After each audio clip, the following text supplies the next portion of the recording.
Karen Edwards, storyteller out on Owey Island. Today I'm going to tell you the story of how Darcy the dog got left behind on Owey. Darcy loved going to the island. When her owner Dan put on his Wellington boots, Darcy would rush to the door and stand looking at him with eyes pleading as if to say, "Hurry up, please." Darcy was a medium-sized black dog with soft brown eyes and one of the waggiest tails you've ever seen.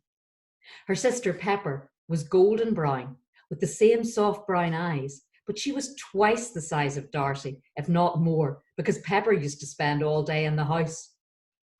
Dan had grown up on Owey Island in his mother Betty's cottage, a whitewashed, beautiful cottage that overlooked the sea. But like all the other islanders, when the old schoolhouse closed down, Dan's family had moved to the mainland, to a place called the Rosses, and it was many years before Dan went back to restore and renovate his mother's cottage. Today, he went outside and got into his old white van, and Darcy jumped into the back and lay down on the pile of life jackets, ropes and other boaty things, which would act as a cushion on the bumpy road down to Omeraboya, where Dan's boat was moored. Now Darcy knew they were really going to the island. When Dan got into the boat, she jumped up on the front of it, and while he steered from the back, she would watch out for lobster pots as the boat clipped over the white waves towards Owey Island. Dan, in the wintertime, worked as a fisherman, and Darcy would pine at home for the summer days spent on Owey with Dan as he did his chores.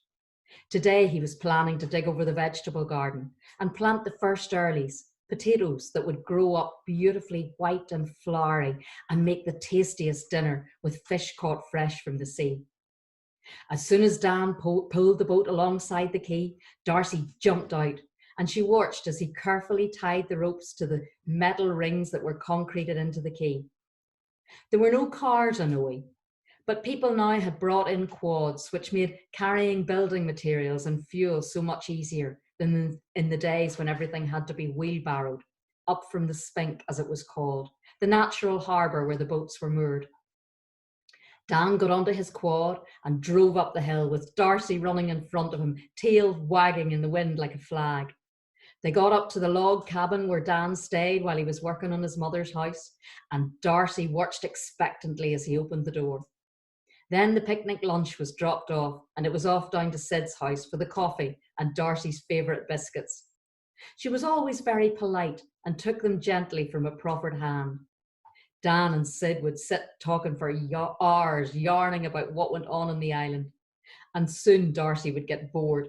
She would let Dan know it was time to go by nudging his hand with her cold, wet nose. Then Dan would get up. "Ah, well, we'll get to do some work now." And out they would go, off down to the vegetable garden.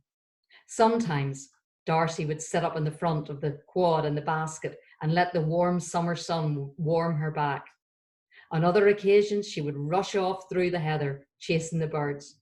But there was never any real danger to them because Darcy wasn't very good at catching them. Sometimes Dan would stay in on the island for a few days, but if the weather was a bit dodgy or he was worried about the boat, he would leave that same day and come back the next. Today was one of those days. There was what Dan called a big run in the Spink, and the boat was in danger of being damaged, so he needed to get it out of there quick. When he went to leave, Darcy was away chasing birds, and he couldn't wait for her, and so Darcy realised when she got to the Spink that her beloved owner had gone without her. She sat up at the top of the steps watching out for him, and nothing could persuade her to move. Only when Sid came from the house and brought her back did she come away, and then she sneaked back down again. Sid had to bring her up for a second time, and that night she spent it upstairs in Sid's house. The next morning she was straight down to the top of the steps watching out for Dan. She was just broken-hearted without him.